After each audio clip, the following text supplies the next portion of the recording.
Sir വരുമ്പം ഒരു പ്രത്യേക അതൊരു എത്ര ചെറിയ ആർട്ടിസ്റ്റാണെങ്കിൽ പോലും സാറ് മൈൻഡ് ചെയ്യും. നമ്മളങ്ങനെ പോകുമ്പോഴത്തേക്കും ഇങ്ങനെ നോക്കുകയും ചെയ്യും. ഇനി ഏറ്റവും കൂടുതൽ വില മതിക്കുന്ന ഒരു കാര്യം ഞാൻ പറയാം. ഈ സ്ക്രീനിൽ അത് ഉൾപ്പെടുത്താൻ പറ്റാതെ വന്ന് എന്നാൽ ഈ ചിത്രത്തിൻ്റെ ഭാഗമായി അഭിനയിക്കുകയും ചെയ്ത ഈ ചിത്രത്തിൻ്റെ ഭാഗമായ എല്ലാ കലാകാരന്മാർക്കും കലാകാരികൾക്കും നന്ദി എന്ന് പറഞ്ഞ സാറ് ടൈറ്റിൽ ഇട്ടിട്ടുണ്ട്. അതുകൂടെ സാറ് മനസ്സിലാക്കി എന്നുള്ള ആ മനസ്സിന് നമ്മൾ പിന്നെ പറയണ്ടേ.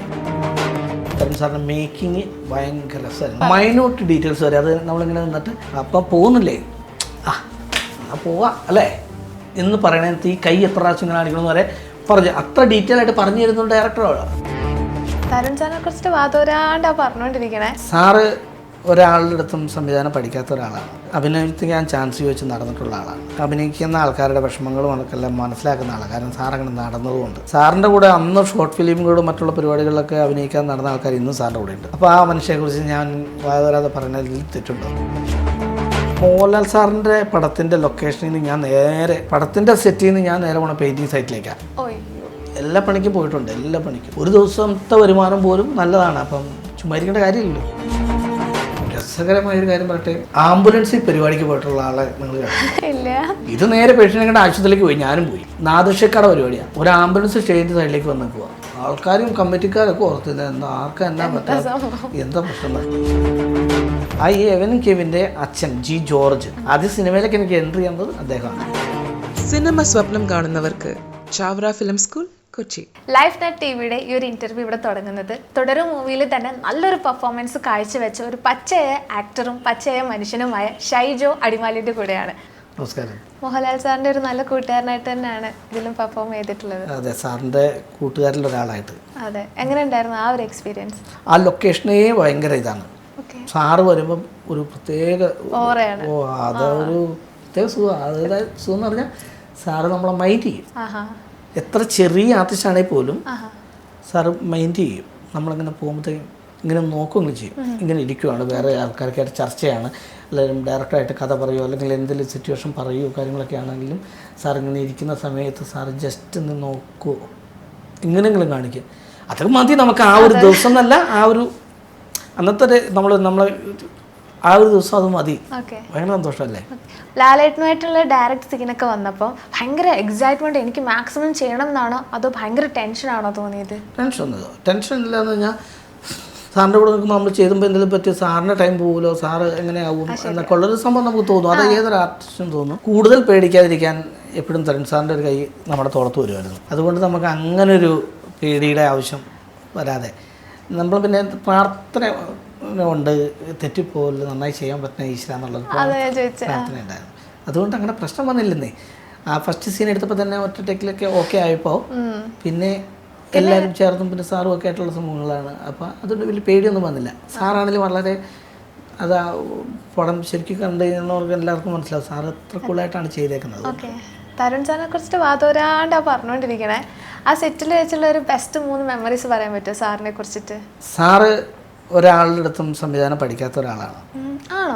സാറ് അഭിനയിക്കാൻ ചാൻസ് ചോദിച്ച് നടന്നിട്ടുള്ള ആളാണ്. സാറ് അഭിനയിക്കുന്ന ആൾക്കാരുടെ വിഷമങ്ങളും അതൊക്കെല്ലാം മനസ്സിലാക്കുന്ന ആളാണ്. കാരണം സാറങ്ങനെ നടന്നതുകൊണ്ട്. സാറിൻ്റെ കൂടെ അന്ന് ഷോർട്ട് ഫിലിമുകളും മറ്റുള്ള പരിപാടികളിലൊക്കെ അഭിനയിക്കാൻ നടന്ന ആൾക്കാർ ഇന്നും സാറിൻ്റെ കൂടെ ഉണ്ട്. അവർക്ക് വേഷവുമുണ്ട്. അപ്പോൾ ആ മനുഷ്യയെക്കുറിച്ച് ഞാൻ വായവരാതെ പറഞ്ഞതിൽ തെറ്റുണ്ടോ? ഇനി ഏറ്റവും കൂടുതൽ വില മതിക്കുന്ന ഒരു കാര്യം ഞാൻ പറയാം. എൻ്റെ മനസ്സിൽ തോന്നിയതാണ്. ഇപ്പം മറ്റുള്ളവർ വല്ലതും പറഞ്ഞിട്ടോന്ന് എനിക്കറിയില്ല. ഈ സിനിമ തുടങ്ങിക്കഴിയുമ്പം ഏറ്റവും എനിക്ക് മഹത്തരമായിട്ട് എനിക്ക് തോന്നിയൊരു കാര്യമുണ്ട്. ഏറ്റവും നല്ലത് ഒരുപാടുണ്ട്, എന്നാൽ എനിക്കൊരു വളരെ സാറിൻ്റെ ചിന്ത എവിടെ പോയി എന്ന് തോന്നിയൊരു കാര്യം ഞാൻ പറയാം. എഡിറ്റിങ്ങിൻ്റെ അല്ല സൂക്ഷ്മ പരിശോധനയുടെ ഭാഗം വന്നപ്പോൾ അഭിനയിച്ച ഭാഗം കട്ടായിപ്പോയി. ഈ സിനിമയിൽ ഈ സ്ക്രീനിൽ അത് ഉൾപ്പെടുത്താൻ പറ്റാതെ വന്ന് എന്നാൽ ഈ ചിത്രത്തിൻ്റെ ഭാഗമായി അഭിനയിക്കുകയും ചെയ്ത ഈ ചിത്രത്തിൻ്റെ ഭാഗമായ എല്ലാ കലാകാരന്മാർക്കും കലാകാരികൾക്കും നന്ദി എന്ന് പറഞ്ഞ സാറ് ടൈറ്റിൽ ഇട്ടിട്ടുണ്ട്. അതുകൂടെ സാറ് മനസ്സിലാക്കി എന്നുള്ള ആ മനസ്സിന് നമ്മൾ പിന്നെ പറയണ്ടേ. ആ സാറ് ആ ടൈറ്റിൽ ഞാൻ വേറെ പടങ്ങൾ വന്നിട്ടുണ്ടോ എന്ന് എനിക്കറിയില്ല. സാറ് ആ ചിത്രത്തിനകത്ത് അങ്ങനെ ഒരു ഇൻട്രൊഡ്യൂസ് ചെയ്തിട്ടുണ്ട്. അങ്ങനെ ഒരു സാധനം ഇട്ടുണ്ട്. അപ്പോൾ ഈ തുടരും മൂവിൻ്റെ ഇപ്പോൾ ലേറ്റസ്റ്റ് അപ്ഡേറ്റ് അറിഞ്ഞായിരുന്നോ? 100 കോടിയിലും മേലെ കയറിയെന്ന് അറിഞ്ഞത്. എന്താ തോന്നുന്നത്? ഇത്രയും വലിയൊരു സിനിമേൻ്റെ ഭാഗമായി. ഈ സിനിമ കണ്ടു കഴിഞ്ഞപ്പോൾ ചെയ്തപ്പോൾ നമ്മളിതൊന്നും അറിയത്തില്ല. ചെയ്ത് കഴിഞ്ഞപ്പോൾ പിന്നെ ഈ സിനിമയെ ഒരുപാട് ഞാൻ ഇഷ്ടപ്പെട്ടത് കാരണം തരുൺ സാറിൻ്റെ മേക്കിങ് ഭയങ്കര രസമായിരുന്നു. കാണിച്ചു തരും. ഞാൻ പറഞ്ഞു ഈ എന്ത് സംഭവം നമ്മൾ ചെയ്യണമെങ്കിലും നമ്മളിപ്പോൾ ഇങ്ങനെ നിൽക്കുകയാണെങ്കിൽ ഇങ്ങനെ നിന്നിട്ട് നമ്മൾ കാണിക്കേണ്ട ഇങ്ങനെ കൈ കൊണ്ട് ഇങ്ങനെ കാണിക്കുകയാണെങ്കിൽ അത് കാണിച്ചു തരും. മൈന്യൂട്ട് ഡീറ്റെയിൽസ് വരെ അത് നമ്മളിങ്ങനെ നിന്നിട്ട് അപ്പം പോകുന്നില്ലേ എന്നാൽ പോവാ അല്ലേ എന്ന് പറയണത് ഈ കൈ എത്ര പ്രാവശ്യം ഇങ്ങനെ കാണിക്കണമെന്ന് വരെ പറഞ്ഞു. അത്ര ഡീറ്റെയിൽ ആയിട്ട് പറഞ്ഞു തരുന്ന ഡയറക്ടർ തരുൺ സാറ്. അപ്പോൾ അവിടെ ചെയ്തപ്പോഴൊക്കെ ഇത് കൗതുകത്തോടെ നമ്മൾ കണ്ടു നിന്നല്ലോ. നമുക്ക് ഇതാണല്ലോ ഒരു മോഹമാണല്ലോ ഇതൊക്കെ കണ്ടു നിൽക്കാന്ന് പറഞ്ഞാൽ അങ്ങനെ ചെയ്തുകൊണ്ടിരുന്നത്. പക്ഷേ പടം കണ്ടു കഴിഞ്ഞപ്പോൾ ഞാൻ ഫസ്റ്റ് ഡേ തന്നെ കണ്ടിരുന്നു. ഫസ്റ്റ് കണ്ടപ്പോൾ ഡയറക്ടറൊക്കെ കണ്ട അന്ന് തന്നെ ഞങ്ങളെല്ലാം ഒറ്റ ഷോ ആണ് കണ്ടു കഴിഞ്ഞപ്പോഴാണ് നമുക്ക് ശരിക്കും പറഞ്ഞാൽ ഇത് നന്നായി പോകും, നന്നായി പോരും എന്നുള്ള ഭയങ്കര സന്തോഷമായി പോയി. അതിനുവേണ്ടി പ്രാർത്ഥിച്ചിരുന്നു കേട്ടോ. മാനസികമായിട്ട് നമ്മൾ ഭയങ്കരമായിട്ട് പ്രാർത്ഥിച്ചിരുന്നു. കാരണം വെച്ചാൽ അത്രയും നമുക്ക് വേണ്ടി നമുക്ക് അവസരം തന്നൊരു ആളാണ് തരുൺ സാർ. അദ്ദേഹത്തിന് മുൻപടം സൗദി വെള്ളയ്ക്ക് അതിനകത്തും എനിക്കൊരു വേഷം തന്ന. തുടരും മൂവിയിലേക്കുള്ള കോൾ ആരാണ്? തരുൺ സാർ ഡയറക്ടറാണ്. തരുൺ സാറല്ല, തരുൺ സാർ എന്നോട് ഇങ്ങനെ ഇത് വളർത്തിക്കോളാൻ പറഞ്ഞു. പ്രൊഡ്യൂസർ അസോസിയേഷൻ്റെ ഒരു പരിപാടിക്ക് മുമ്പ് സാർ എന്നോട് പറഞ്ഞു, ഷൈജേട്ടാ താടി മുടിയൊക്കെ എങ്ങനെയാണ് അവസ്ഥ എന്ന് ചോദിച്ചു. ഞാൻ പറഞ്ഞു ഇങ്ങനെ താടി മുടിയൊക്കെ ഇല്ല, അതെത്ര അവസ്ഥ എന്നെ. അപ്പം നമുക്ക് ഇനി ഇല്ല എന്ന് പറഞ്ഞാൽ പോവോ ഉണ്ടെന്ന് പറഞ്ഞാൽ പോകുന്നുള്ള പേടി. ഞാൻ പറഞ്ഞു കുഴപ്പമില്ല സാറേ, അത് എന്തുകൊണ്ടാവാന്ന് പറഞ്ഞു. ഇപ്പം നിലവിലില്ലെങ്കിലും ഉണ്ടെങ്കിലും ചേട്ടൻ താടി വളർത്തിക്കോ, മുടിയും തൽക്കാലം വെട്ടണ്ടെന്ന് പറഞ്ഞു. പിന്നെ മുടി ഓൾറെഡി നമ്മൾ ഇങ്ങനെ ഇടുന്ന ആയതുകൊണ്ട് മുടി പ്രശ്നം വന്നില്ല. ഇങ്ങനെ ഈ ചീകി വെക്കേണ്ടി മാത്രമേ വന്നുള്ളൂ. ഇങ്ങനെ വെക്കുക അത് മാത്രമേ വന്നുള്ളൂ. മറ്റേത് താടി വളർത്തിൻ്റെ വന്നു വളർത്തി. എപ്പോഴെങ്കിലും വിചാരിച്ചോ തുടരുമല്ലോ പോസ്റ്ററിൽ തന്നെ ഞാൻ ആദ്യമായിട്ട് എത്തും എന്നുള്ളതൊക്കെ? എത്തുമെന്ന് എനിക്ക് സത്യം പറയാ എനിക്ക് ഉറപ്പുണ്ടായിരുന്നു.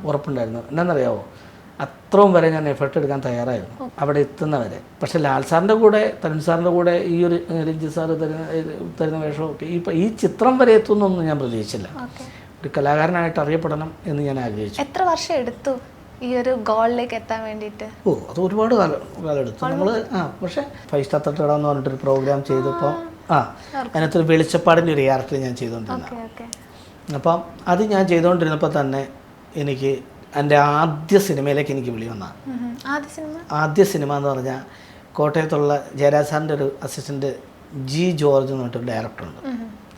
അദ്ദേഹത്തിൻ്റെ മക്കളിപ്പോൾ ഒരു ടിൻസാണ് രണ്ടുപേരും. അവർ ഇന്ന് കേരളത്തിലെ മികച്ച 2 കൊമേഡിയന്മാരാണ്. എവൻ കെവിൻ എന്ന് പറഞ്ഞ അപ്പോൾ അദ്ദേഹം ഇരിച്ചിരി ബമ്പർച്ചിരിയിലെ മികച്ച 2 കൊമേഡിയന്മാരാണ്.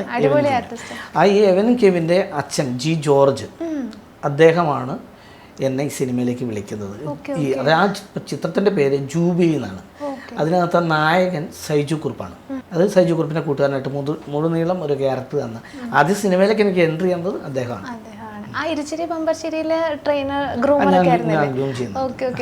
അത് എത്ര നാളായിട്ട് അവിടെ പെർഫോം ചെയ്യുന്നു? ഇരിച്ചിരി ബമ്പർച്ചിരി എന്ന് പറഞ്ഞ ഗ്രൂം എന്ന് പറഞ്ഞാൽ അതിപ്പം 1 വർഷം മേലെയായി അവിടെ ഗ്രൂമിങ് തുടങ്ങിയിട്ട് ഞാൻ ജോയിൻ ചെയ്തിട്ട്. ആൻഡ് അതുപോലെ തന്നെ എനിക്ക് തോന്നുന്നു MG ശ്രീകുമാർ മോഹൻലാൽ കോംബോ കുറേ വർഷത്തിന് ശേഷമാണ് ഇപ്പോൾ വരുന്നത്. അതിൻ്റെ തന്നെ ഏറ്റവും വലിയ എക്സാമ്പിളാണ് കൊണ്ടാട്ടം എന്നുള്ളൊരു സോങ്. അത് സിനിമയിലും കൂടി ഇൻക്ലൂഡ് ചെയ്യാമായിരുന്നു എന്ന് എനിക്ക് തോന്നുന്നുണ്ട്. ചേട്ടൻ എന്താ തോന്നുന്നത്? ആ സിനിമയ്ക്കകത്ത് ഇനി ഒന്നും സ്ഥലമില്ല. കാരണം ആ പടത്തിനകത്ത് ഇങ്ങനെ അടിച്ചു പൊളിച്ച് വേറൊരു ലെവലല്ലേ ജനം ഇറങ്ങിപ്പോന്നെ. ആ സമയത്ത് സാറ് മാത്രമുള്ള അവരുടെ മനസ്സിൽ സാറെന്ന് പറഞ്ഞ ആളെ തിരിച്ചു കിട്ടി സാറിനുള്ള സംഭവത്തിനടുത്തുള്ള സന്തോഷം വരിക. പിന്നെ ആ പാട്ടില്ലേ ആ ഇറങ്ങി വരുന്ന സമയത്ത് അവിടെ ഇട്ടാലും മതി. ആ ഇറങ്ങി വരുന്ന തിയേറ്ററിൽ ആ പാട്ട് വയ്ക്കാനുള്ള സംവിധാനം ഉണ്ടെങ്കിൽ പൊളിച്ചിട്ട് ജനങ്ങൾ വരുള്ളൂ. കാരണം പടം കഴിഞ്ഞിട്ട് ഇതിൻ്റെ ടൈറ്റിൽ അത്രയും സ്ക്രോൾ ചെയ്ത് പോകണവരെ ചേച്ചിമാരും അമ്മച്ചിമാരും ഇരിക്കുന്നുണ്ടെങ്കിൽ അവരത്രയും പിടിച്ചിരുത്തിയില്ലേ പടം.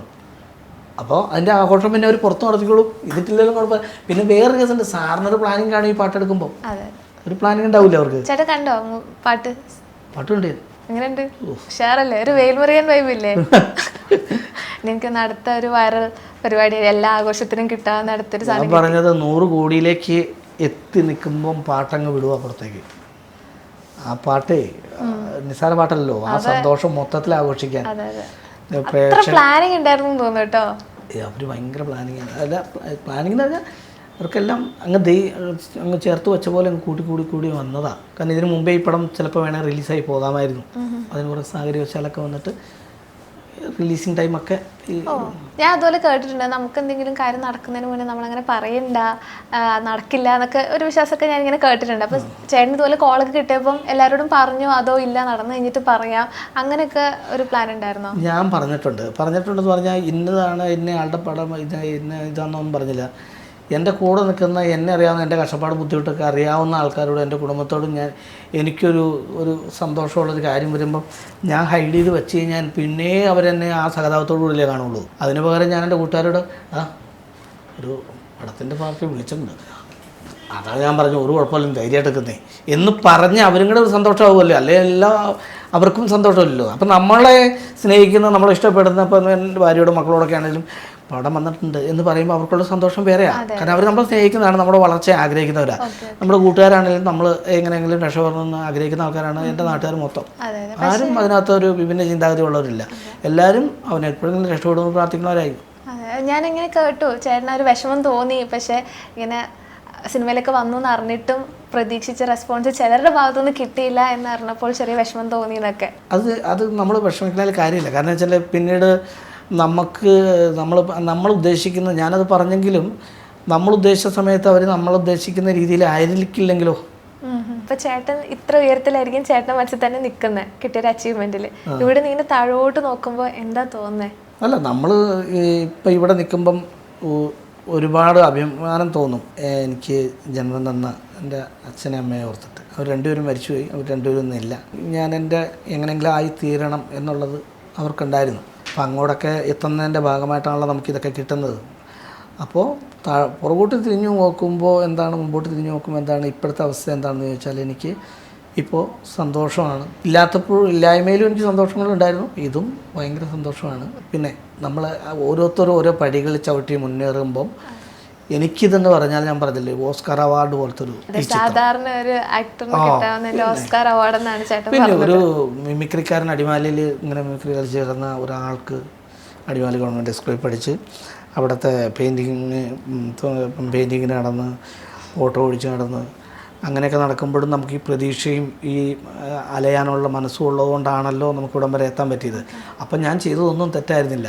കാരണം മോഹൻലാൽ സാറിൻ്റെ പടത്തിൻ്റെ ലൊക്കേഷനിൽ നിന്ന് ഞാൻ നേരെ പടത്തിന് നമ്മൾ സെറ്റ് എന്ന് പറയുമല്ലോ, എവിടെയാണ്, ഞാൻ മോഹൻലാൽ സാറിൻ്റെ പടത്തിൻ്റെ സെറ്റിലാണ്. മറ്റേ പടത്തിൻ്റെ സെറ്റിൽ നിന്ന് ഞാൻ നേരെ പോണ പെയിൻറ്റിങ് സൈറ്റിലേക്കാണ്. എൻ്റെ അവിടെയുള്ള ജോളി കുട്ടായി എന്ന് വിളിക്കുന്ന 2 പേരുണ്ട്, ജോളി കുട്ടായി. അവന്മാർ ഇപ്പോഴാണേലും എനിക്കത് ആ ഒരു ധൈര്യം ഉണ്ട് കേട്ടോ. ഇപ്പോഴാണേലും നമ്മൾ പരിപാടി ഒന്നും ഇല്ലാതെ സംഭവമൊക്കെ ആയിട്ട് വന്നിരുന്നു കഴിഞ്ഞാൽ അവന്മാർ നീ പരിപാടി ഇല്ലെങ്കിൽ പോരടാ. അപ്പോൾ പോരുമ്പോൾ നമ്മൾ പെയിൻ്റ് അടിക്കാനൊക്കെ പോവുകയാണെങ്കിൽ അവന്മാർ പറയും നീ അകത്തുനിന്ന് അടിച്ചാൽ മതി, പുറത്തുനിന്ന് അടിക്കണ്ട എന്ന് പറയാനുള്ള മനസ്സുള്ളവരുണ്ട് കൂട്ടുകാരെ. അപ്പോൾ ഞാൻ പറയും നിങ്ങളെന്നെ എന്നെ നടനാക്കണ എന്നത്തെ ഞാൻ പുറത്തു വന്നാൽ നമ്മൾ പുറത്ത് പോയി നടിക്കും.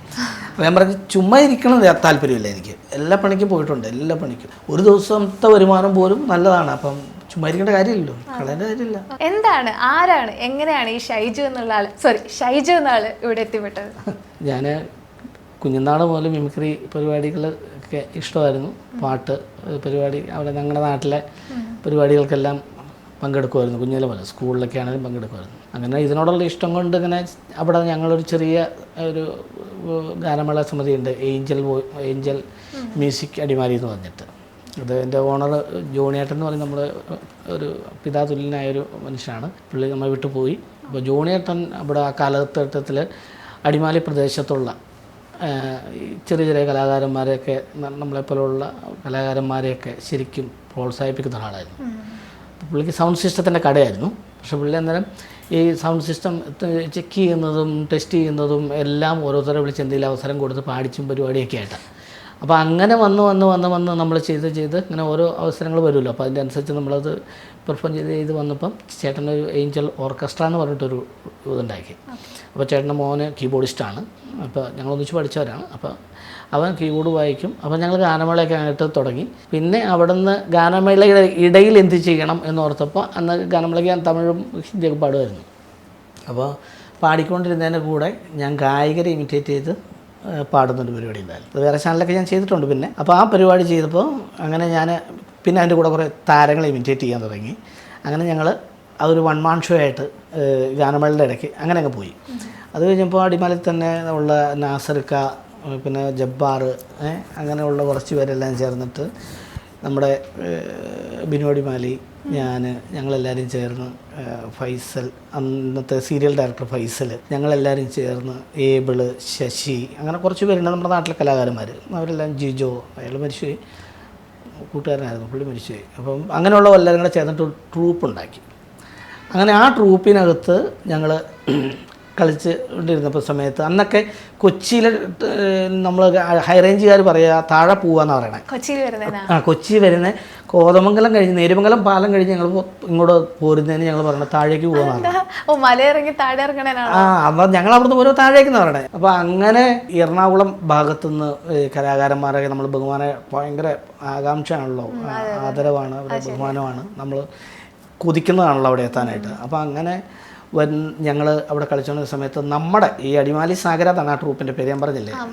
അടിമാലി സാഗരയിൽ ഞങ്ങൾ പരിപാടിക്ക് വേണ്ടിയിട്ട് നിന്നപ്പം ആരെങ്കിലും ഞങ്ങളെ വെച്ചാൽ പരിപാടി കിട്ടത്തില്ല.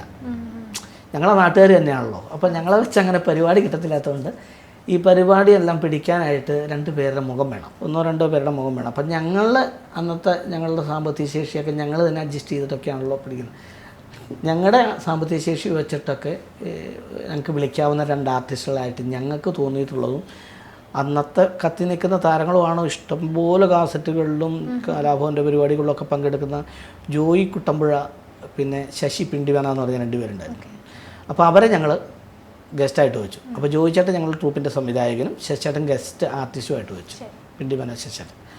അങ്ങനെ ആ ട്രൂപ്പിലേക്ക് ഇവരൊരു സെപ്പറേറ്റ് വേണ്ടിയിട്ട് ഞാൻ ഗസ്റ്റ് ആർട്ടിസ്റ്റ് എന്നുള്ള രീതിയിൽ ഇവർ പ്രാവശ്യം ഒരു പ്രോഗ്രാം കളിക്കാനായിട്ട് കട്ടപ്പന വന്നു. അപ്പോൾ ഈ സാഗരയുടെ പ്രോഗ്രാമത്ത് ഞാൻ പെർഫോം ചെയ്യുന്നത് കണ്ടിട്ട് ജോയി ചേട്ടനും ശശിചേട്ടനും എന്നോട് ചോദിക്കുമായിരുന്നു. അന്ന് കൊച്ചിൻ സരിക എന്ന് പറഞ്ഞ ട്രൂപ്പുണ്ട്, പെരുമ്പാവൂരാണ് അതിൻ്റെ, ആനന്ദേട്ടൻ എന്ന് പറഞ്ഞ ആളാണ് നടത്തിക്കൊണ്ടിരുന്നത്.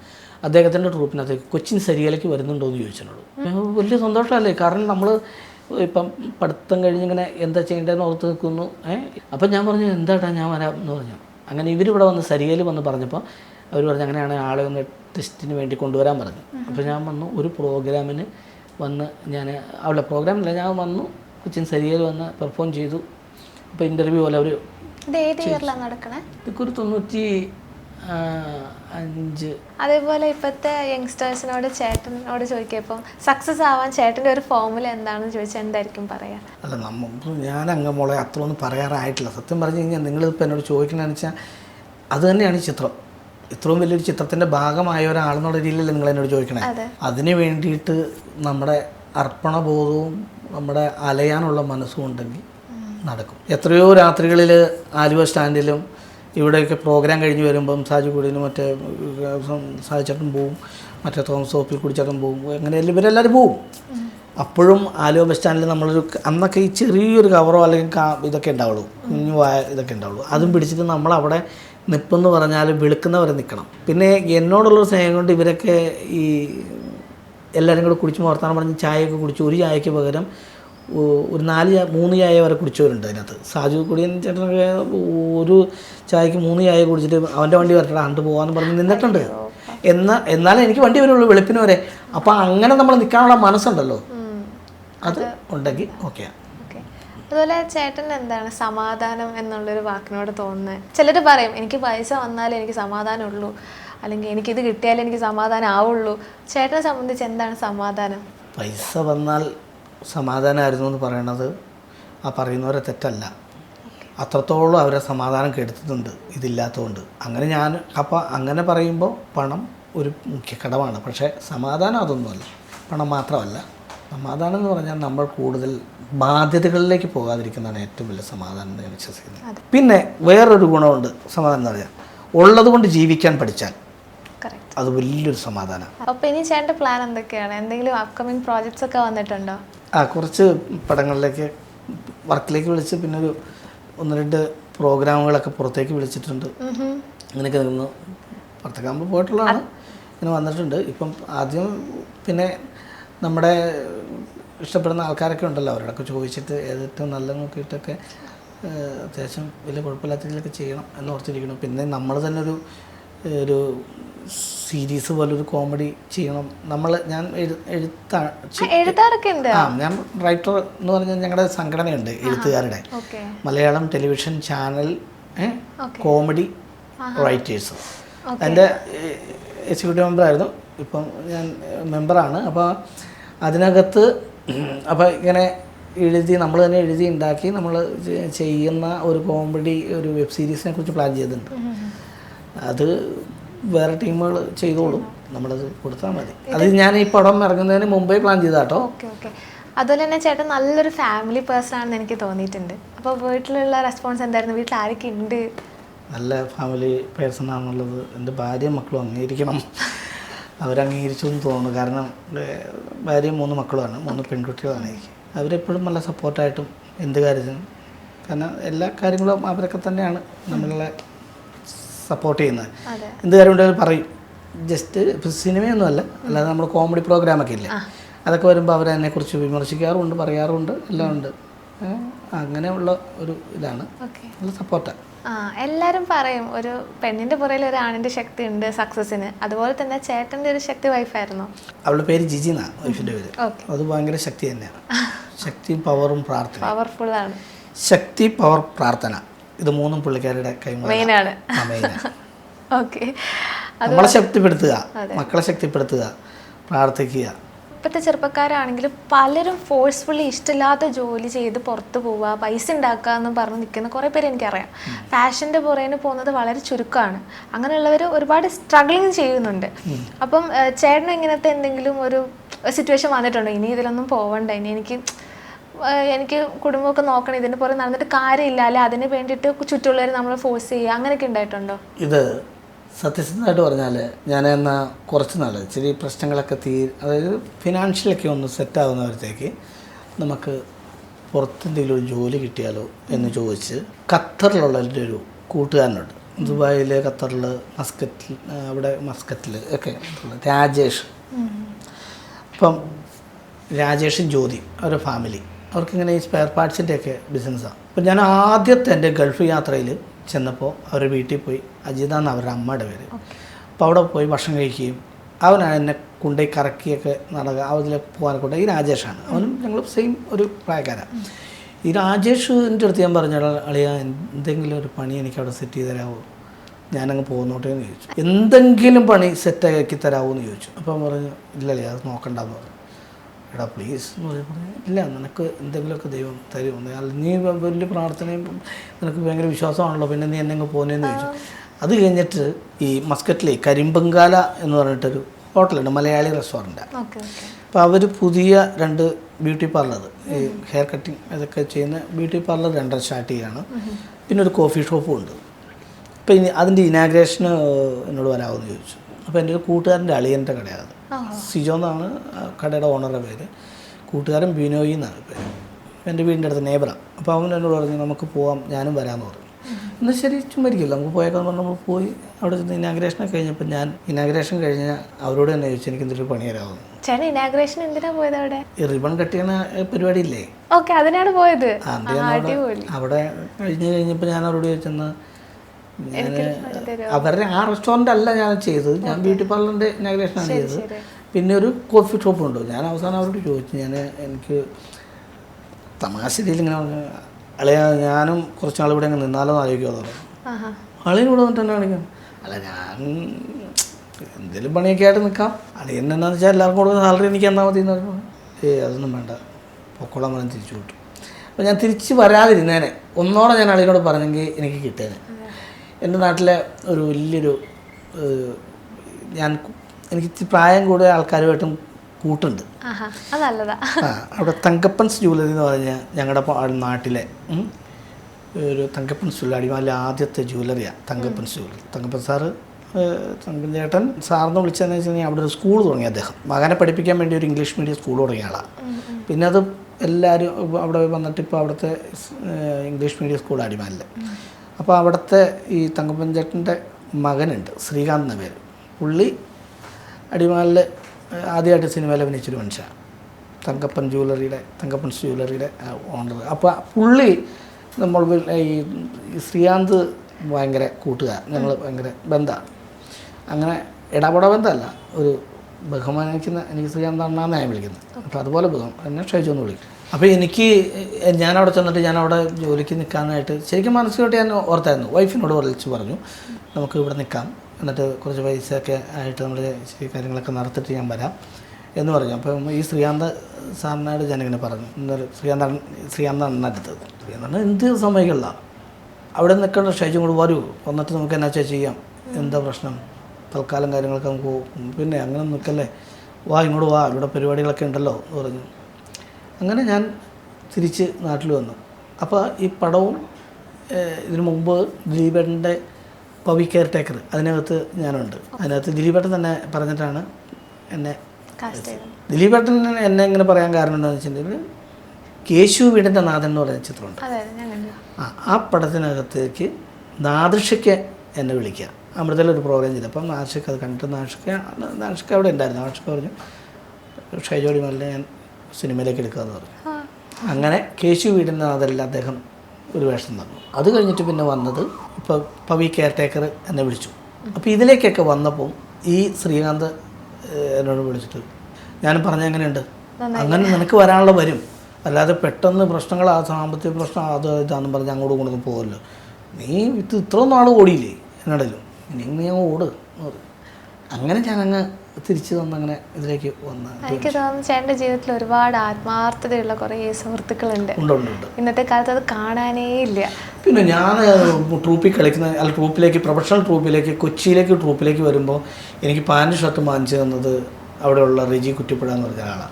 രസകരമായൊരു കാര്യം പറയട്ടെ, ഇന്ന് ഇത് വേറെ ആർട്ടിസ്റ്റുകൾ അങ്ങനെ ചെയ്തിട്ടൊന്നും എനിക്കറിയില്ല. ആംബുലൻസിൽ പരിപാടിക്ക് പോയിട്ടുള്ള ആളെ നിങ്ങൾ ഇല്ല, അന്ന് ആംബുലൻസിൽ പരിപാടിക്ക് പോയിട്ടുണ്ട്. അതില്ല, ലേറ്റസ്റ്റ് സിനിമയിൽ കണ്ടൊരു സീൻ എനിക്ക് വരുന്നുണ്ട്. ഇത് എൻ്റെ ഒരു കൂട്ടുകാരൻ അടിമാലിലെ എൻ്റെ ഒരു കൂട്ടുകാരൻ, ഒരു ചേട്ടനുണ്ട്, പുള്ളി റിട്ടയറായി, ആന്റണി പുല്ലൻ എന്നാ പുള്ളിയുടെ പേര്. പുള്ളി ആംബുലൻസ് ഓടിച്ചുകൊണ്ടിരിക്കുന്ന സമയമാണ്. അപ്പോൾ അടിമാലി ഒരു ഹോസ്പിറ്റലിൻ്റെ, അപ്പോൾ എനിക്ക് പരിപാടിക്ക് പോകണം. അപ്പോൾ പുള്ളിയോട് പറയണ ഞാൻ താഴത്തേക്ക് പോകുന്നുണ്ടെന്ന്. ഞാൻ പറഞ്ഞ എന്നാ ഒരു ആവശ്യത്തിന് ഞാൻ താഴത്തേക്ക് പോകേണ്ട, ഒരു പേഷ്യൻറ്റിനെ കൊണ്ട് പോകുന്നുണ്ട്. കൊച്ചി തന്നെ, സോറി, എറണാകുളം പോകുന്നുണ്ട്, അപ്പം നീ വൻ്റെ പോരെന്ന് പറഞ്ഞു. അപ്പോൾ കയറി എന്നെ കൂടെ കയറ്റിയിരുത്തി ആംബുലൻസിൽ പോയി. ഈ പേഷ്യൻറ്റിനെ കൊണ്ട് പോകണം ആംബുലൻസ് പരിപാടി സ്ഥലത്തേക്ക് പോകാൻ പറ്റുമല്ലോ. ഇത് നേരെ പേഷ്യൻറ്റിനെ കൊണ്ട് ആശുപത്രിയിലേക്ക് പോയി, ഞാനും പോയി എൻ്റെ കൂടെ. അപ്പോൾ അവിടെ ചെന്ന് പേഷ്യൻറ്റിനെയൊക്കെ ഇറക്കി കഴിഞ്ഞിട്ട് തിരിച്ചു വരുവാണല്ലോ. അപ്പോൾ ഹോസ്പിറ്റലിൽ അവിടെ വിളിച്ചു പറഞ്ഞിട്ട് അത്യാവശ്യം നൈറ്റ് ഓട്ടോ ഇല്ല. അപ്പോൾ തിരിച്ചു വന്ന കൂടെ ഉഴവൂരാ പരിപാടി, നാദൃശ്യക്കട പരിപാടിയാണ്. ഒരു ആംബുലൻസ് സ്റ്റേജിൻ്റെ സൈഡിലേക്ക് വന്ന് നിൽക്കുക. സ്റ്റേജിൻ്റെ കുറച്ച് മാറി ആൾക്കാരും കമ്മിറ്റിക്കാരൊക്കെ ഓർത്തില്ല, എന്താ ആർക്കും എന്നാ പറ്റാ, എന്താ പ്രശ്നം. നമ്മൾ ആ സ്റ്റേജിൻ്റെ അവിടെ നിന്ന് കുറേ മാറിയിട്ടാണ് നിർത്തിയത്. എന്നാലും നമുക്ക് പരിപാടിക്ക് വരുന്ന ആൾ ആദ്യമായിട്ടാണ് ആംബുലൻസ് വന്നിറങ്ങണത്. ഞാനവിടെ ഇറങ്ങി ഞാൻ അവരോട് പറഞ്ഞു, ഞാൻ വന്നാട്ടോ. ഞങ്ങളും വിചാരിച്ചതാണ് ഈ ആംബുലൻസ് വന്ന് ആർക്കെന്നെ ദൂരണ്ടായിരുന്നു, ആർട്ടിസ്റ്റുകൾ ഇങ്ങോട്ട് പറഞ്ഞു. അത്ര ആത്മാർത്ഥതയായിരുന്നു അല്ലേ? അത്ര ആത്മാർത്ഥമുള്ള കൂട്ടുകാരുണ്ട് നമുക്ക്. അങ്ങനെ ഒരുപാട് സാഹചര്യങ്ങളും ഒരുപാട് പ്രതിസന്ധികളും ഒക്കെ കടന്ന് ഇപ്പം കിട്ടാവുന്നതിൽ ഏറ്റവും വലിയൊരു ഭാഗ്യത്തിലാണ് നിൽക്കുന്നത് തുടരും എന്ന മൂവിയിൽ. അപ്പോൾ ഈ ഒരു മൂവി കാണാത്തവരോട് എന്തായാലും പോയി തിയേറ്ററിൽ തന്നെ എത്രയും പെട്ടെന്ന് കാണുക. അത്രയും വലിയൊരു ബ്ലോക്ക് ബസ്റ്ററാണ് ഇപ്പോൾ നടന്നുകൊണ്ടിരിക്കുന്നത്. അതിൽ അഭിനയിച്ച ഒരു കലാകാരനാണ്, നമ്മുടെ മലയാളികൾക്ക് പുതിയൊരു കഥാപാത്രത്തിനെയും കൂടെയാണ് തുടരുക എന്നുള്ളൊരു മൂവി തന്നിട്ടുള്ളത്. ഞാൻ പറഞ്ഞ കേൾക്കൊന്നും അറിയില്ല, മോളെന്ന് പറഞ്ഞ എൻ്റെ പേര് ഷൈജോ അടിമലിയാണ്. ഷൈജോ ചേട്ടൻ്റെ പേര് ചേട്ടൻ തന്നെ പറഞ്ഞോ, പ്രശ്നം പറഞ്ഞോ. അപ്പച്ചനും അമ്മച്ചിയും എനിക്ക് ഇട്ടിരിക്കുന്ന പേര് വിളിക്കുന്ന കേൾക്കാനാണല്ലോ നമ്മൾ ആഗ്രഹിക്കുന്നത്. പക്ഷെ എന്നെ എല്ലാവരും വിളിക്കുന്നത് തെറ്റിച്ചാണ്. എൻ്റെ പേര് ഷൈജോ എന്നാണ്. ഈ ഷൈജോ അടിമാലിനെ എല്ലാ മലയാളികളും നെഞ്ചിലേറ്റിട്ടുണ്ട്. ഷൈജോ ഷൈജോ ആ ഷൈജോ സംശയം എനിക്ക് അങ്ങനെ വിളിക്കുമോ. ഇപ്പൊ ശരിക്കും വിളിച്ചാലും സംശയ ഷൈജു അങ്ങനെ ഷൈജോ ഷൈജോ എന്ന ഒരു ആർട്ടിസ്റ്റിനെ എന്തായാലും മലയാളികൾ കയ്യിൽ എടുത്തിട്ടുണ്ട്. ഇനിയും ഒരുപാട് മൂവീസിൽ കാണാൻ പറ്റുമെന്ന് ഞങ്ങൾ എല്ലാവരും വിചാരിക്കുന്നു. അങ്ങനെ തന്നെ നടക്കട്ടെ. ഓൾ ദി വെരി ബെസ്റ്റ് ചേട്ടാ. ആൻഡ് മൂവി കാണാത്തവർ എന്തായാലും തിയേറ്ററിൽ പോയി കാണുക. So that's it. Thank you so much. നന്ദി, നമസ്കാരം. സിനിമ സ്വപ്നം കാണുന്നവർക്ക് ചാവറ ഫിലിം സ്കൂൾ, കൊച്ചി.